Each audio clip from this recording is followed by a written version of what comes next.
In the world of unsettling science, researchers have endowed robots with a human-like sense of taste. Believe it or not, there is a purpose to this. Now, this is the first time that this technology has worked in a moist environment, like that of our mouths. They use a graphene oxide ionic sensor, and it's able to successfully determine nuances between foods. So it could determine the flavor of cola, for example. So more than just what we think of as sweet, salty, sour, spicy. Apparently there's two others now. There's umami, which is savory, and apparently ammonium chloride. Yeah, there's a horrifying Swedish salty licorice that's flavored with ammonium, and it's apparently the sixth flavor. No idea what it tastes like, but if anyone's tried it, let me know. So why give robots a sense of taste?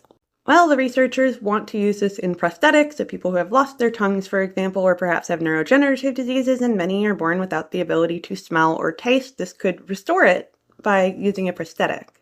They also operate with memoristors, which are some of my favorite neuromorphic pieces of robotics. Memoristors operate very much like our own neurons, and they remember when voltage goes through them. So if they experience something, like say the taste of strawberries, they'll then be able to remember that they had it before and identify it. That's something that can go along with other neuromorphic AIs, so it could allow a robot to smell, taste, and have a sensory experience based on that. Now, this is just modeling what neurons behave like, so many would say that it's not really a sensory experience in the way that we do, but I have hope.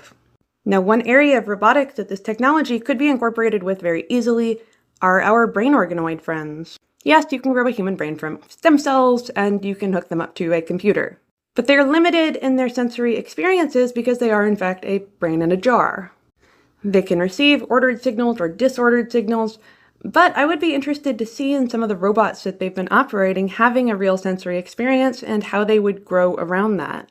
We do know that they're very good at operating bodies, we know that they're very good at spatial learning, but we haven't given them sensation, and this could be the way that we do it.